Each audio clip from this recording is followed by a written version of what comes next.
And when I woke up this morning, I was feeling pretty dangerous.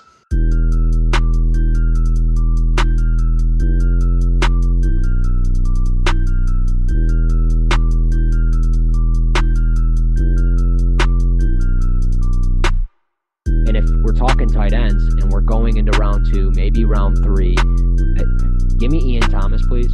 Let's just do the damn thing. Just based on giving his overall ability. Again, I like his arm. I think he can make every throw. The pick at number 12 is in.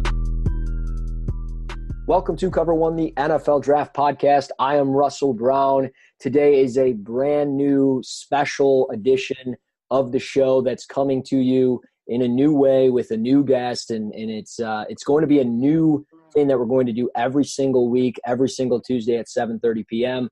Eastern Standard Time, and eventually we will get to the live show. So joining me as always, my co-host and colleague and fellow national scout on Cover One, CP Christian Page. CP, how we doing?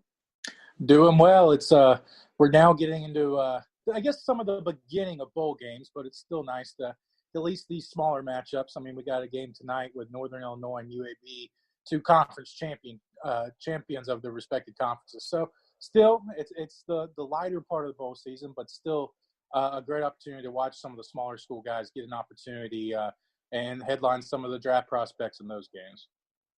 Yeah, no, and it's that time of the year, bowl season. I just filled out all my bowl games for my office pool that I'm in at work, so pretty cool. Hopefully, we'll win some money on that. Actually, gambling's illegal, isn't it?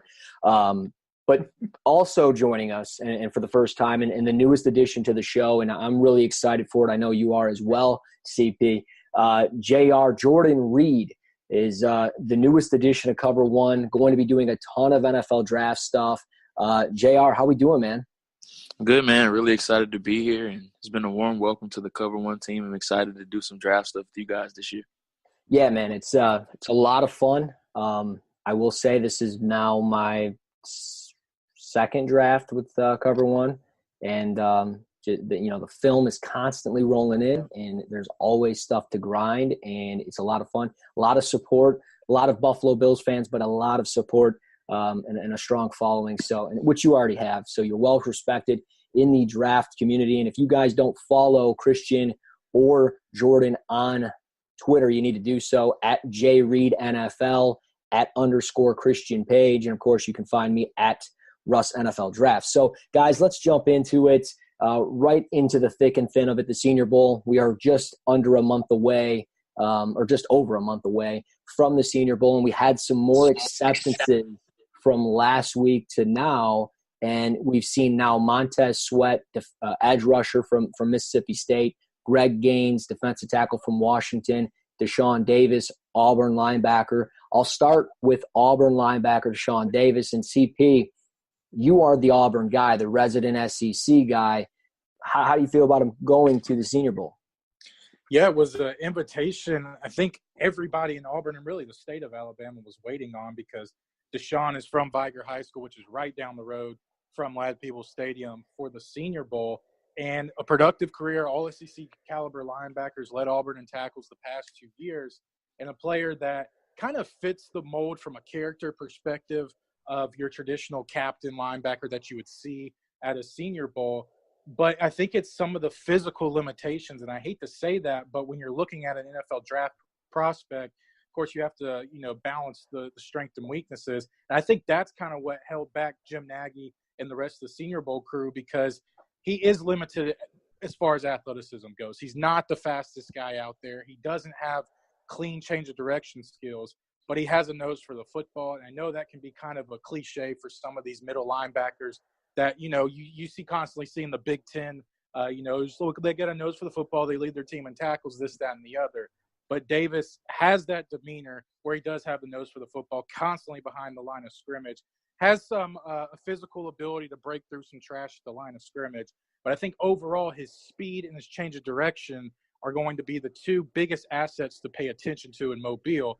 But a well-deserved invitation for Deshaun Davis. I know he'll be definitely happy to be back home, but I think this is a huge statement for him being compared with all his other contemporaries in that linebacker group, of whether really kind of being drafted or coveted as a later round draft pick to not being drafted at all. I think this invitation kind of gets him in the realm of seeing possibly a day 3 draft pick, especially if he has a good week at the Senior Bowl. So definitely a well-deserved invitation for Davis, and a guy that, he's going to win a lot of people as far as interviews go. So I'm looking forward to seeing also what he does on the field during the practice week at the Senior Bowl.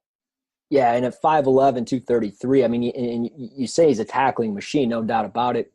Really as a full-time starter over the last 3 seasons, 248 tackles. So he does have a knack for getting after the football, over 100 tackles this season alone.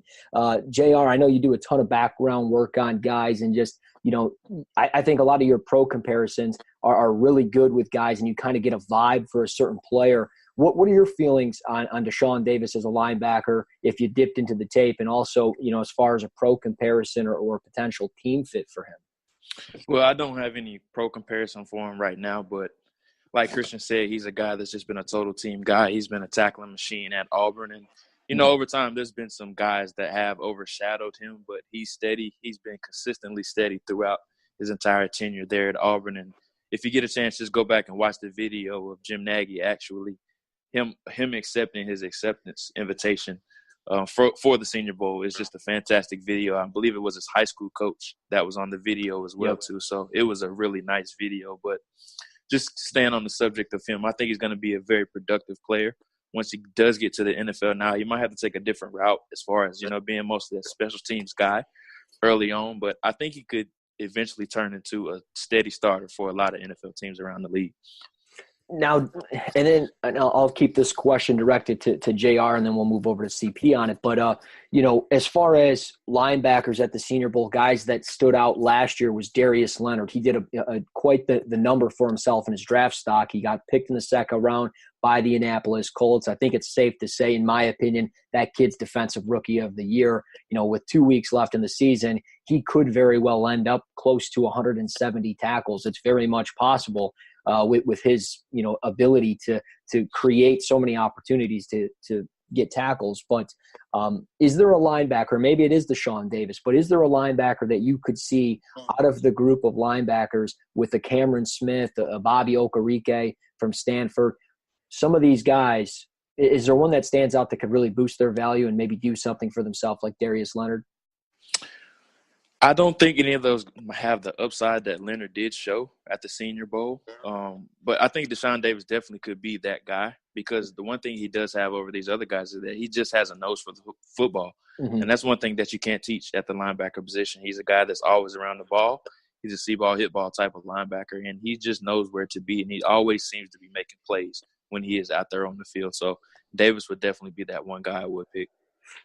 And then CP, I mean, you saw Darius Leonard up close and personal last year, as did I. I mean, watching him, in the hip pocket of guys running up the field, covering those wheel routes is something that will always be embedded in my brain. And then to see him out here right now with 146 tackles is just a little ridiculous. But do you have a guy specifically that you're thinking, or is it Deshaun Davis as well? Yeah, I definitely think it could be Davis. Like, JR was saying, he just has a nose for the football, and it's hard to teach intangibles. And I've said it a few times on the podcast. It's sometimes hard to look for when you look for a guy with a high football IQ, but when somebody has it at that high of a level, it's really obvious to see. Deshaun Davis definitely embodies that. Christian Miller, let's just stay in the state. Christian Miller out of Alabama, kind of fallen under the radar a little bit with just so many dominant defenders at Alabama. That's about 6'4", 250 pounds, maybe more of a true outside linebacker, not as the kind of the primary rush linebacker Alabama likes to use in years past. But now with it, having some reports that Mack Wilson may stay in Tuscaloosa for another year, it kind of puts Christian Miller up a little bit more. I don't want to say he's going to jump around because his teammate's not going to the NFL, but I think there's more tension. I definitely think the good week of the Senior Bowl could definitely move him up some draft boards. But it's not a super talented linebacker class at the Senior Bowl, but I think there's a lot, and kind of like Darius Leonard last year, there was some entry coming in, but maybe not dominant names or names that a lot of people were well known. But then Darius Leonard obviously rose to the occasion last year. Mobile, like you said, Russ, has a strong case for Rookie of the Year. I think Bradley Chubb could be another guy there, and Derwin James is still playing really good football as well. But still, I think there is potential in this linebacker group. And again, we talked about it too. Depending on what you define as linebackers, like edge rushers, like Jalen Jelks, Josh Allen, some other guys that may be kind of be using as more of a tweener. So still a lot of linebackers with potential, but I think Christian Miller is a guy that just based on an athletic profile could really turn some heads in Mobile. Yeah, and I think Miller's one of those guys too that, probably fits that more hybrid edge rusher role. But speaking of edge rushers, a guy that I'm a big fan of that I think is and I was talking about this with JR earlier today, actually, about just some of the defensive linemen and just overall between edge rushers and defensive tackles. There's so many in this class. And, I mean, I don't think I'll actually get to this number, but I was kind of jokingly and maybe being serious, though, too, is, I could very well have like 15 first-round grades on just defensive linemen alone combined between defensive tackles and edge rushers, because it's just, I mean, the talent is just off the charts. And one guy to me is Montez Sweat. I think he is just a very talented guy that really, he hasn't reached his full potential, but he's still very talented at 6'6", 245. I think he's going to stand up. And, me as a Detroit Lions fan, which I'm sure is going to be very interesting with JR and myself, because he's a Vikings fan and I'm a Lions fan, it'll be interesting if my team was good at football, but it's not. So they're not. But I selfishly want Montez Sweat to, be a Detroit Lion. I think that would be a really good fit, but he has accepted his invite to the Senior Bowl. What are your takes? And Christian, we'll start with you. What are your takes on him? I mean, we've talked about him briefly, but what do you think about him overall? I think as it stands right now, he and Josh Allen are battling for the best prospect in Mobile, two dominant SEC edge rushers that really were dominant from week one to now.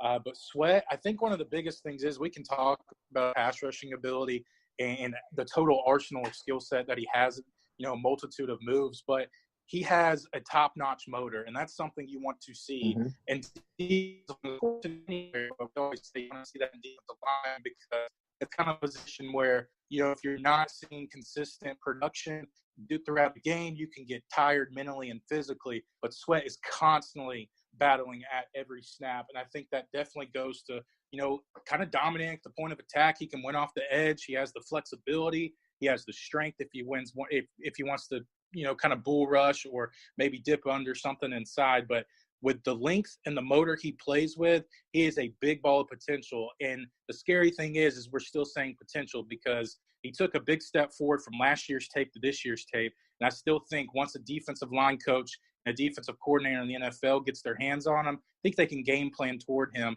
And I think you could see a breakout season in his rookie year, similar to that of a Bradley Chubb that, is posting 12, 13 sacks right now for the Denver Broncos. So definitely think Sweat, at the end of the day, he could be somewhere, I think, a top 15, top 20 prospect going into Mobile. And who knows after that if he puts together a good week of practice. I'm with you. I think he's got all the potential in the world. I think he could very well climb up plenty of boards and put himself ahead of Josh Allen. But we'll see. JR, what are your thoughts on Montez Sweat and any pro comparisons for him? I love the pro comparisons that you throw out there for guys. They're so accurate, so thorough, and I'm like, man, that's pretty spot on. I feel bad because you're pointing out all the players I don't have. Oh, come on. Or one that I actually do like for Montez Sweat, because he's a combination of a lot of different guys. But I'm with you guys. I'm a big fan of Montez Sweat. And the one thing that he does really well is something that you really struggle to teach edge rushers early on, and that's playing against the run. He is fantastic with his hands against the run, and that's something that's going to help him early on, because a lot of times you see these younger guys when they're entered into the league and they're inserted into the starting lineup early, and often what you see is that they're more of situational pass rushers because they can't be on the field for all three downs because they're so bad against the run, and when teams run directly at them, they're just a liability. Mm-hmm. So that's something that you're not getting with Montez Sweat, though. He's a fantastic run defender, and he doesn't have the bender flexibility of like a Ja'Kai Polite or a Brian Burns or some of these elite pass rushers in this group, but he has enough to win. Yeah. And I love his production throughout Mississippi State, and I love, even though they had so much talent along that defensive line in Mississippi State, he still stood out. And we all know Jeffrey Simmons, he's elite too. But Montez Sweat was also a guy that stood out on that defensive line as well. So just a combination of his run defense and his natural traits as a pass rusher, I think he's going to stand out in Mobile, and I think he's going to be a fantastic addition to some team in April. The Detroit Lions, that's what it'll be. But I will say I agree with you as far as using his hands and stopping the run. I think that's something that really gets overshadowed for a guy like him. But also it speaks volumes for his production because 99 tackles, 29.5 tackles for loss, 22 sacks at Mississippi State. And, that ability to stop the run really allows him to flip between the strong side and the weak side and going with tight ends and going away from tight ends. I don't think it really matters for him, and it's going to be something that really benefits him. So teams are probably going to end up eventually running away from him down the line, and I'm excited to see it. And then lastly, guys that you should be running away from is Greg Gaines, defensive tackle out of Washington. 6'2", 316. This guy is stout. This guy has a motor, and maybe it's, maybe not as productive as Vita Vea was last year out of Washington, but some similar traits as far as the motor and the ability to disrupt in the backfield and just bend down the line of scrimmage. Greg Gaines has a lot of talent, I think, and that he is now going to the Senior Bowl. I'm excited to see him. JR, have you seen anything on him, or as far as just overall motor, ability to stop the run or rush the passer? I've seen a little bit on him. I'm not going to sit here and lie and say I've seen every single game on him because I haven't. Right. Once I saw he was added to the Senior Bowl roster, I did do a little bit of digging on him. And like you said, he's not a guy has the similar ceiling as a Vita Vea or any typical high-end nose tackle, but he has some athletic limitations. That's one thing I did notice on film, but he plays his role really well. He's a guy that can hold up as a two-gapper. He can play both A-gaps and take up a lot of space. Mm-hmm. And that's something that's not really highly valued in the NFL today, but some teams really believe in stopping the run and having those big two-down nose tackles. So he has a role in the NFL, but it's probably not going to be as a high-end prospect just because that position just isn't as valued as it once was about 10 or 15 years ago. But I think he does definitely have a place in the NFL. Now, he's not going to stick out much as a pass rusher in Mobile, but as far as a run stuffer, I think he's going to stand out. And he's probably going to stand out more in games as opposed to in practices.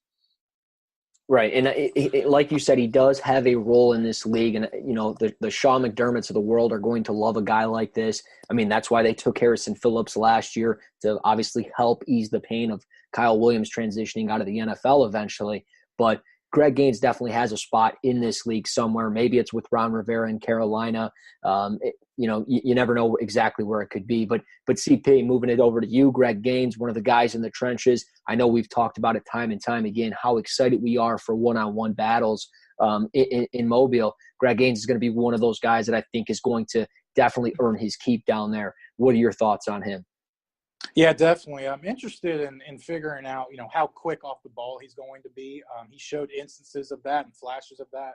I was in attendance for the Auburn-Washington game week 1, and Greg Gaines bullied Auburn's center. I mean, they had a multitude of centers throughout the year, but it didn't matter who they stuck. Really, at either guard position or at center, Greg Gaines showed the ability to whether win with quickness and just get his hands quickly on the center, the offensive lineman, or when the flow of the play, Auburn kind of runs its own blocking scheme, so the line of scrimmage is constantly moving right or left. He has at least the vision and some of the quickness to stay on par with that, and he was giving Auburn a hell of a time at the point of attack. So I think that just with my eyes being on him earlier in this year, he definitely stood out. And being on the local talk show here at Auburn, we actually had some phone calls about who is this number 99. So he definitely stood out to at least the casual football fan, but constantly went at the point of attack. But I'm with JR saying, 10 to 15 years ago, Greg Gaines is a player that you could probably skip a couple rounds for and draft pretty highly. But now you're looking at a guy that, yeah, sure, he can sit there and win with power in a phone booth if he keeps his pad level. But as a pass rusher and as an athlete, he is a little limited. And I also agree with saying, he's kind of like a Harrison Phillips. He may not dominate in a practice setting, but when you get him in the game and his instincts come off or go to work, I think Greg Gaines could give you a lot of promise and probably bring you some value in the draft when it boils down to it all. Yeah, and as you guys bring out all these points on these guys, and it really gets me going and gets me thinking about, potential team fits for guys and for Gaines, I really think, and I guarantee you one of these times I'm going to end up saying Gaines Adams during this whole thing down the line with him, because every single time I said Greg Gaines, I wanted to say Gaines Adams every single time. But Greg Gaines, I think, is a potential fit for a team like the New England Patriots, just simply because of some of the things that they've got going on up front. Malcolm Brown's set to become a free agent. So is Danny Shelton. So if all goes bad, they could very well consider him. And even if they get one of those guys back, they could also consider Gaines. So he would, I think, be a good fit for a team like the New England Patriots, just because of his ability just to play football. And that's what, good teams do. They take good football players. But moving forward away from the Senior Bowl, I want to start talking about team needs. And we talked about this last week. We talked about the San Francisco 49ers, the Oakland Raiders, and the Arizona Cardinals. I will ask really quickly to JR, just among those three teams, do you think anything in specific with those three teams, going into last week, they were the three worst teams in the league. I believe San Francisco's now out of the top three because they beat Seattle. But do you see anything in specific with those teams as far as, potential players that they could consider? I mean, I know Nick Bosa is probably the consensus for the top pick. Yeah, Nick Bosa is definitely the consensus for the top pick, and I would be shocked if any other team decides to not pick Nick Bosa at the top, because I think he's a slam dunk guy at the top. As long as he stays healthy, he's going to be a franchise cornerstone, whichever team does end up getting that top pick, whether it's the Cardinals or the Raiders or whoever does end up getting that top pick. I think it's Nick Bosa. You can turn in the card as soon as you earn the number one pick, for all I care. So, but just staying on subject with the Jets, the Jags, and the Falcons, I believe that's the three teams we're discussing today. Yep. All three of those teams have huge needs at multiple positions. The Jets, obviously, they need an edge rusher. That's what's been talked about. And luckily, they're in luck with this class, because this class is filled with plenty of edge rushers in every single type that they could want. They run a 3-4 defense right now, so there's various different players that they could take. I believe they have the number 3 overall pick right now, so they're in the range for a guy like Josh Allen. I think he definitely would be a top guy on their board, because he has the versatility against the run and as a pass rusher, which is his specialty, to fill in. And the interesting thing about the Jets is that, if you guys remember, they haven't had a feared pass rusher since John Abraham or Sean Ellis. I'm sure you guys remember those two names. Yeah. They really haven't had a feared pass rusher since those two guys. So they need to get a guy in there that is very fearful, that teams fear against the pass. So Josh Allen is definitely a name to keep an eye on. Now, if they want to trade back and get some more picks, because I believe they only have 6 picks right now. So maybe Mike McCagnon or whoever does take over, if they do move on for this regime, maybe they want to get back those picks that they lost from the Sam Darnold trade and trade back for a guy like Ja'Kai Polite or even Cleveland Farrell. So they have their host of options at the top of the draft, whatever they decide to do. It's pretty wild, too, to consider that the Jets are a team that are looking at an edge rusher. I know, obviously as years go on, things change. But this was a team that, at one point had Leonard Williams, Sheldon Richardson, and Mohamed Wilkerson. And, I mean, Wilkerson was, fairly good during his time there as far as, productive. In 2013, he had 10.5 sacks. And then in 2015, he had 12. But then just health caught up with them, and he couldn't stay healthy. So I'm in agreement with you. I think edge rusher is definitely a need. I think, as we talked about Montez Sweat earlier, he could be a potential fit if they traded back a little bit. Josh Allen as well. CP, what do you got for the Jets as far as anything opposite? I did see a mock draft either yesterday or maybe earlier today in regards to them potentially taking Jonah Williams, the offensive tackle out of Alabama. Just really anything as far as overall team need for them.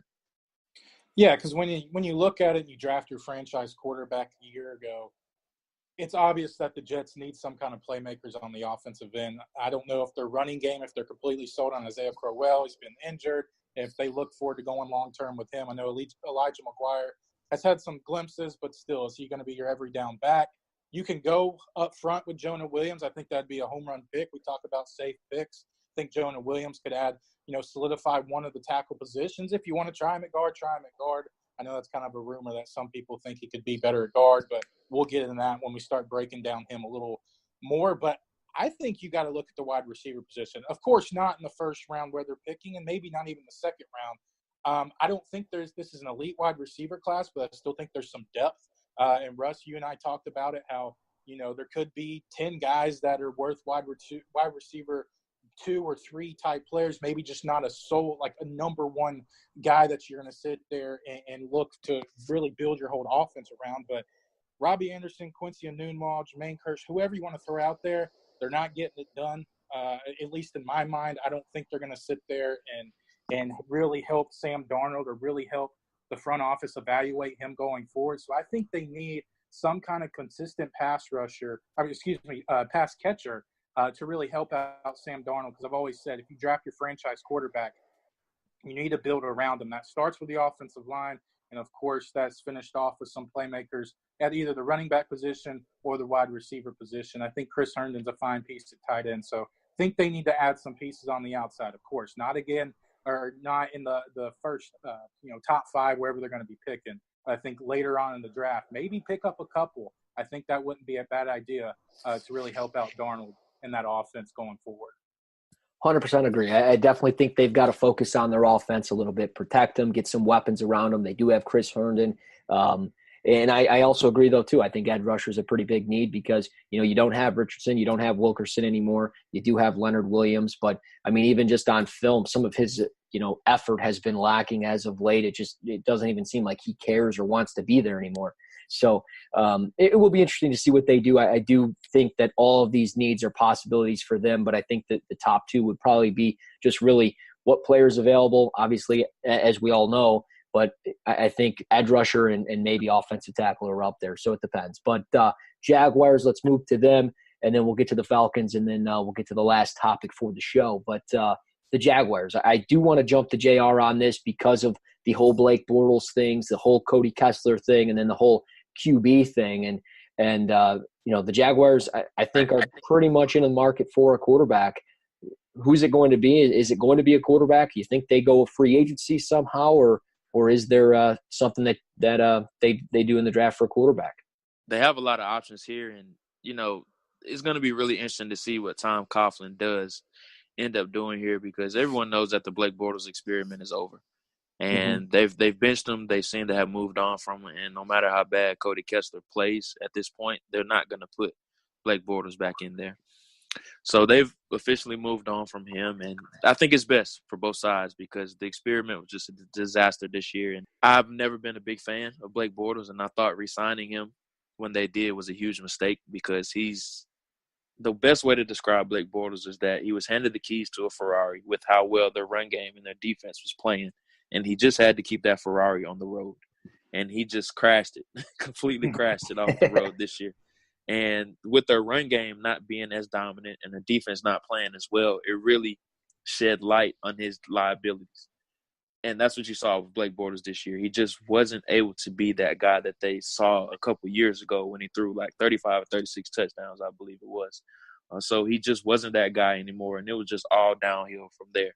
And combine that with them letting their best receiver out the door, and Allen Robinson, despite him coming off the ACL tear, everybody knew that he was a borderline wide receiver 1 in this league, and he's had a subpar season with the Bears, but he was by far their best weapon out wide.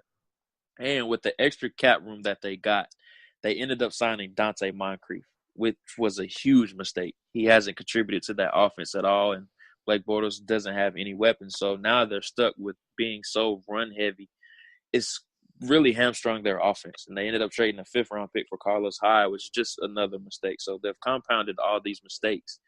Luckily, they're able to get out of this Blake Bortles deal. Now they're going to take a bit of a cap hit, I believe, if they do end up cutting him, because I just don't think anybody's going to trade for him, just because he's just not good, in my opinion. So nobody's going to spend that much money on a backup. I believe his cap hit next year is around 16 or 17 million. So nobody's going to trade for that contract.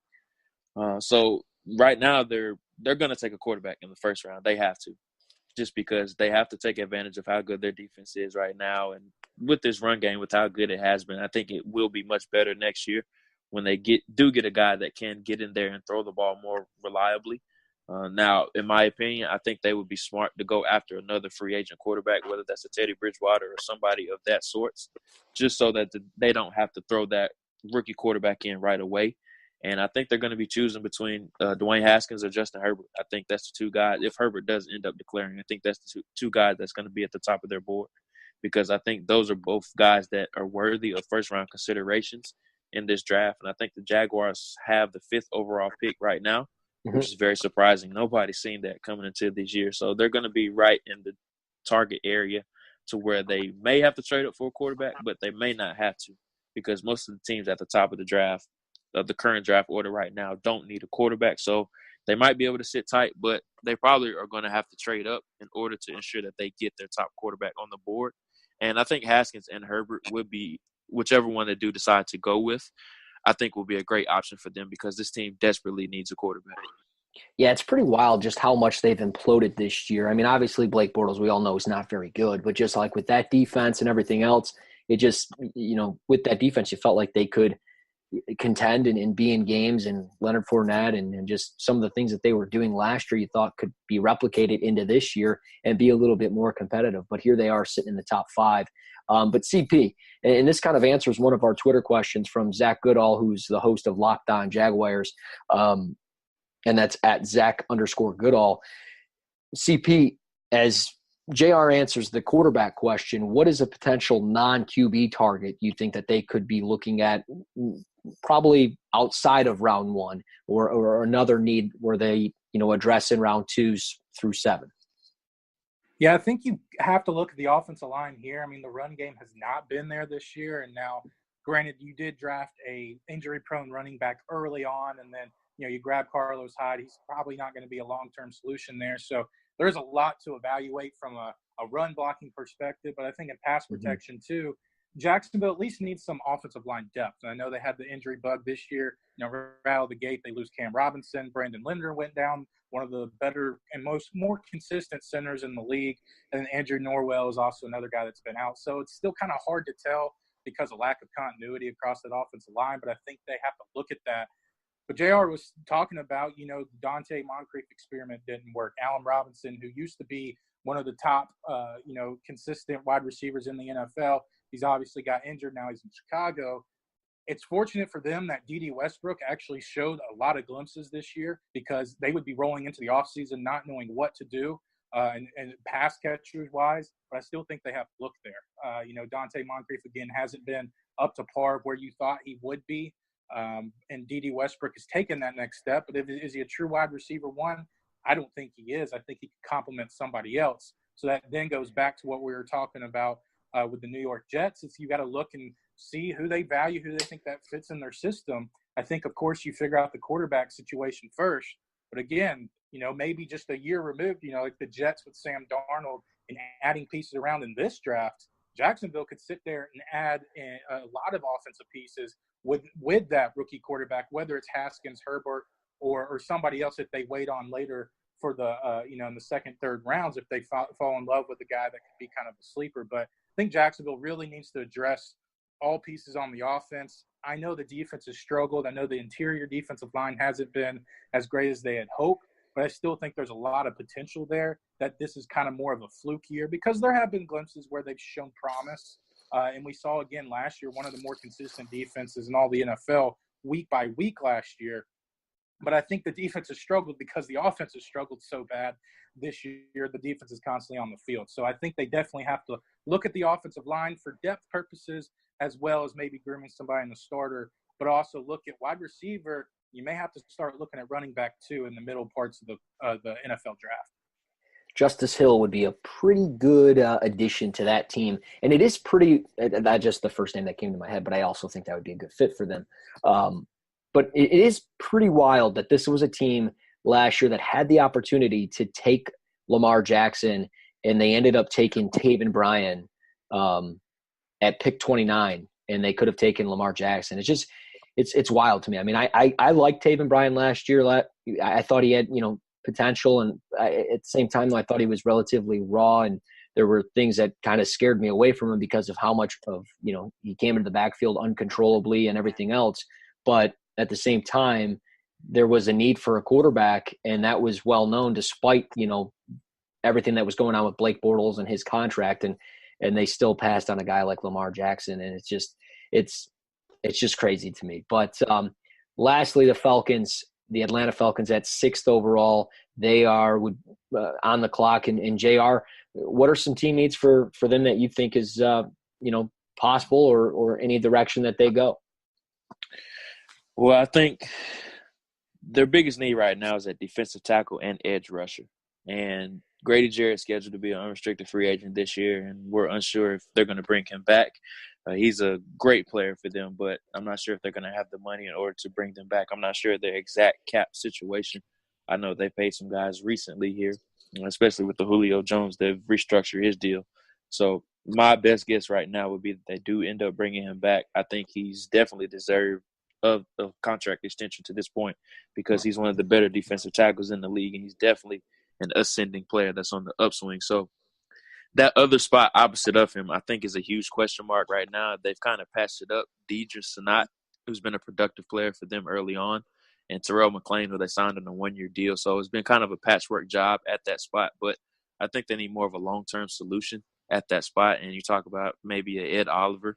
They'll be in the range for him, or Raekwon Davis, or Jeffrey Simmons, or even a Christian Wilkins. So they'll have plenty of options for guys at that spot. And then the spot beside that at defensive end, the Vic Beasley experiment just hasn't worked out to this point. They took him with the 8th overall pick a few years ago, and he just hasn't worked out.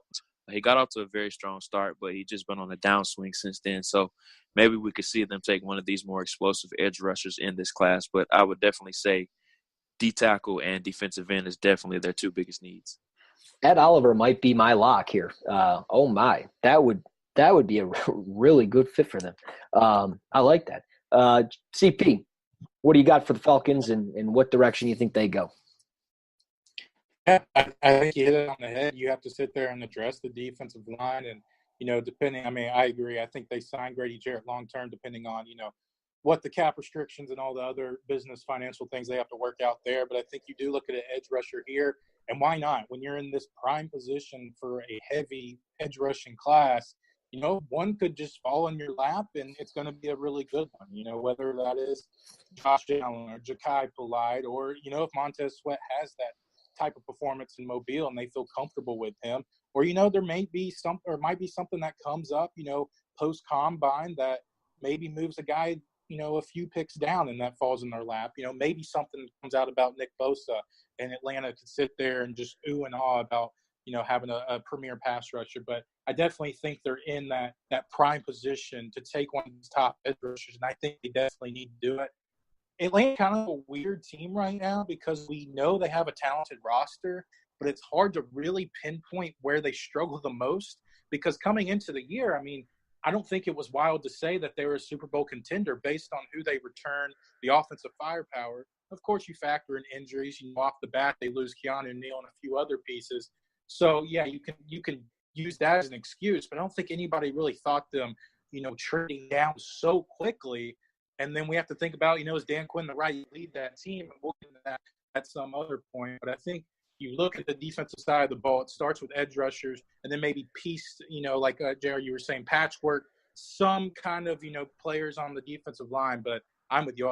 Ed Oliver in Atlanta, that would solidify a defensive line that I think Ed Oliver would completely complement every single player there. And imagine Oliver and Jarrett in the interior in a very heavy quarterback division with Cam, Jameis, and Drew Brees. I think that would be spectacular for Atlanta if they could make that happen. 100% agree. When JR said Ed Oliver, I was like, my jaw dropped, my eyes lit up, and I was just like, oh man, like that would be. I'm already picturing him in an Atlanta Falcons jersey right now. Exactly. It looks so good on him. Yeah, him and Grady Jarrett would be an unbelievable combination. Yeah, that's nasty. But also what's unbelievable is Thrive Fantasy. As always, Cover One, the NFL Draft Podcast, is powered by Thrive Fantasy. It's a brand new way to do daily fantasy sports. Stop doing the same old $50,000 fake budget thing that you do with your daily fantasy sport lineups. And you only have 2 weeks left of football, and then you have to put your focus on the NBA or the NHL or wait for baseball season or be like us and just do the draft. But they don't have daily fantasy sports for the draft. We should invent that, by the way. But daily fantasy sports, check out Thrive Fantasy. You have to do it. You build a lineup with sport prop bets where you can set up with a quarterback with an over-under of how many passing touchdowns he gets, running backs with how many yards they get. It's a fun new way of doing daily fantasy sports, and you can thrive at it. So check it out with Thrive Fantasy. The best way to sign up is go to bit.ly. That's bit.ly/Russ NFL Draft. You deposit $10.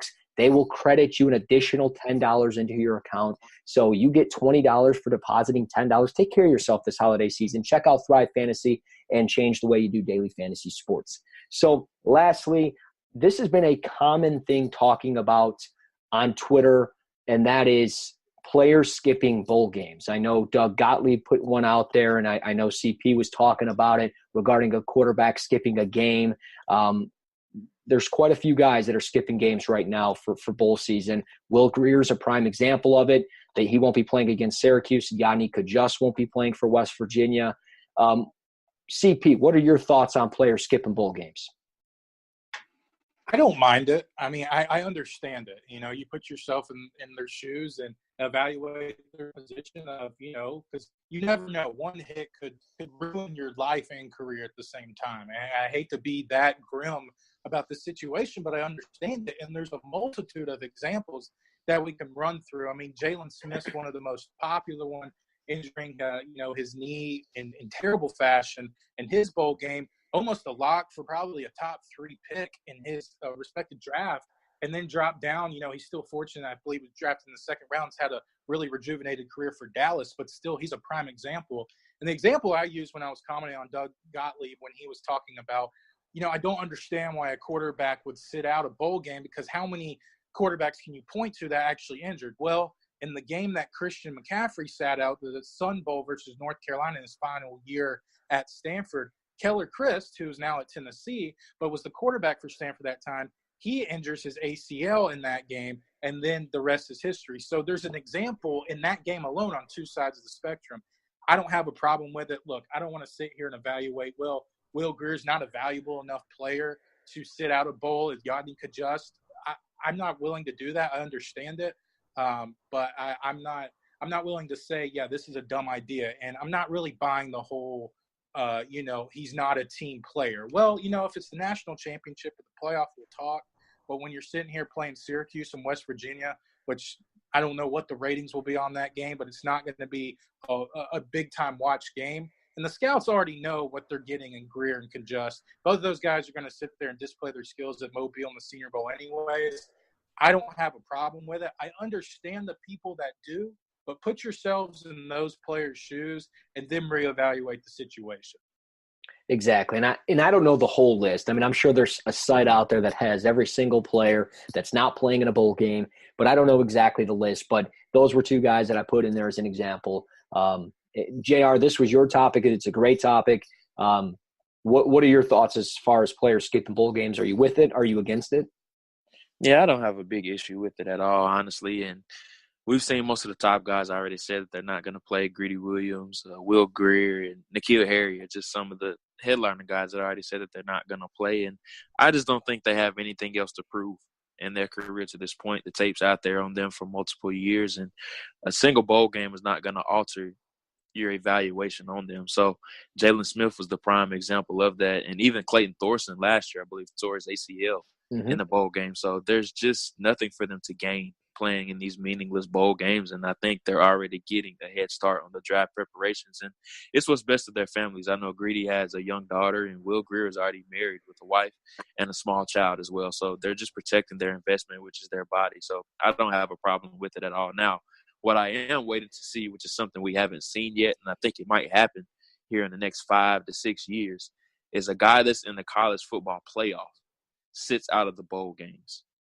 which means he has something to play for. If he does sit out of the bowl game, how will NFL teams evaluate that? That's something I'm really waiting to see happen.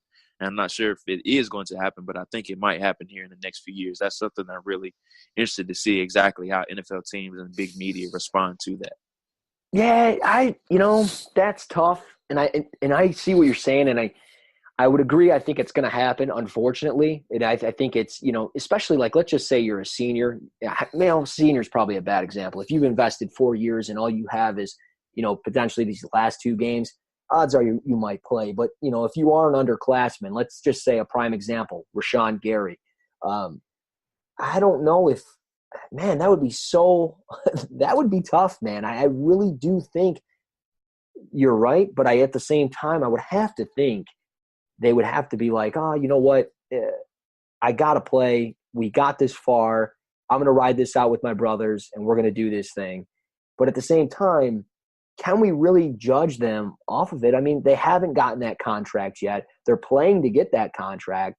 Can we really judge them on, any type of character? I guess, you look at the Le'Veon Bell thing. I guess, yeah, that would happen. Yeah, and it's something I'm really interested to see if it does happen down the line, but we'll see. And I'm excited to see if it does happen and the whirlwind is going to come with it. Yeah, it'll be interesting. CP, you got anything for us? I was just going with, that would be an interesting thing, and that's why I kind of put the disclaimer in it saying, if you're playing it for a championship or have the championship aspirations and you sit out, then people may dig more into your character than outside of just savoring your body. I get it on both stance, but with how kind of old school some of these owners and GMs operate, I could see how that could be thrown as a major red flag for some of those guys. And then you're sitting there comparing like prospects and, well, this player played throughout his college football playoff or throughout, his postseason. This player did not. We're going to go with the other player, though he may be a slight below from a skill perspective.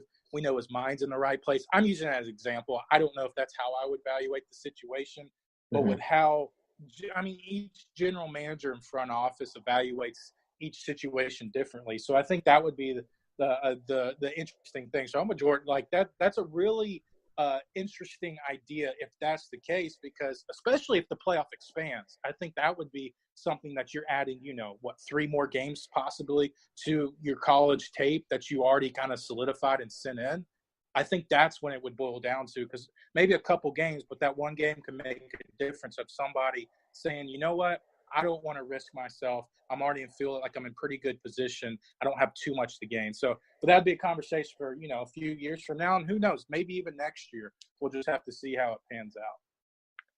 Yeah, it's going to be interesting. But we do have 2 last questions. I'm going to take one, and then I will have JR take the next one, or the first one, because it's Vikings related. This is from Brad Bennett on Twitter. I totally forgot about the Twitter questions.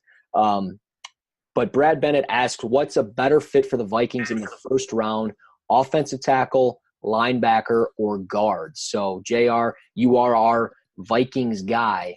What do you think they do as far as those 3 position needs in the potential first round? Yeah, well, those 3 are arguably the team's biggest needs right now, but I think it's really too early to say because we don't know who the team is going to re-sign right now between Sheldon Richardson and Anthony Barr. If I had to guess right now, I think Richardson would be the guy that they would like to bring back more right now because I just don't see them paying 2 off-ball linebackers high money with them just signing Eric Kendricks to an extension. I just don't see them having the money to pay Barr what he wants because him and his agent have been kind of tiptoeing this a bit, but I think he wants to be paid like an edge rusher. So it's the whole Khalil Mack, Von Miller thing all over again. Is he a linebacker or is he a defensive end? So I think once he goes into free agency or if he goes into free agency, I think that's going to be something that his agent floats out there to teams because we all know defensive ends or edge rushers get paid way more than what off-ball linebackers do, and that's his agent's job to get as much money for his client as possible. So I just don't see them having the money to pay Barr. So Richardson would be my guess of the guy that they do bring back. Now, as far as who they take in the first round, I think they go a versatile offensive tackle because something that Rick Spielman just has never done is he's never taken an interior offensive lineman in the first or second round. He hasn't done that since 2006, and it's something that he just wasn't raised upon doing when he was with the Dolphins and in this time with the Vikings. So if they take a guy like a Dalton Risner or a Yannick Adjust and sticking them at tackle or eventually kicking them inside to guard, I think that's definitely something that they will do, but I just don't see them taking an interior offensive line before day 2.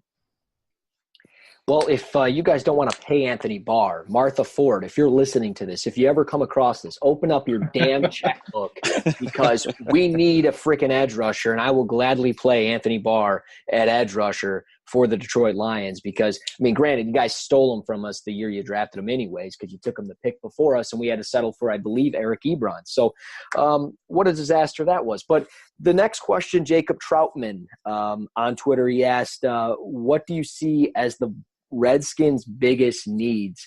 We will definitely get more in-depth on this, but I'll answer it briefly and then we'll get out of here. But Jacob, I think the Redskins, some of their needs would be starting on the offensive line. It just seems like they always are injured. This offensive line falls apart every single year. There's a lot of issues, I think, on the interior. I know you have Brandon Sheriff. I know you got Trent Williams. I know you have some talent there, but I think you could look at the interior. You could very well look at a right tackle and replace Morgan Moses. Yadni Kajus could be that guy. I don't think Jonah Williams will be there for you guys, but you never really know. I do think quarterback at this point, though, is also a really big need. And that's probably the biggest need. Alex Smith and his injury, and you guys are playing Josh Johnson, who was the first pick of the AAFL. So, which granted, I like Josh Johnson. There's no problems with them, but I mean, you need a quarterback. You could very well look at trading for Joe Flacco. You could look at, a free agent signing. If it's Blake Bortles, best of luck. Have fun picking in the top 5 for however long that contract is. I think, potentially defensive back is probably an area of need. I think you need a corner opposite of Josh Norman. Again, I don't know if you do all of this in the first 3 rounds, but that's how I would attack it: quarterback, offensive line, and then defensive backfield. But that's where I would start for the Washington Redskins. So Jacob, Brad, and Zach, really appreciate the Twitter questions, and we will have more of those next week, I'm sure. JR, really appreciate you joining us. Just reiterate for everybody, where can we find you on Twitter? You can find me at JReid NFL. That's JREID NFL. You can also find me at climbingthepocket.com. Very good stuff. Yes, Climbing the Pocket. Check that out. That is a very good website if you guys are looking just for football stuff in general and Viking stuff, the draft and everything. So great stuff. CP, where can we find you on Twitter? @_Christian Page. All right. Well, fellas, really appreciate it. You guys know what to do with me at Russ NFL Draft. This is our episode 81 edition. We'll get into episode 82 next week. Same time, same place. You guys can find it all on the Cover One app, which you can download for free in your App Store or Google Play. Also, you can find Cover One, the NFL Draft podcast on iTunes or on Spreaker. But for the guys, this is Cover One, the NFL Draft podcast.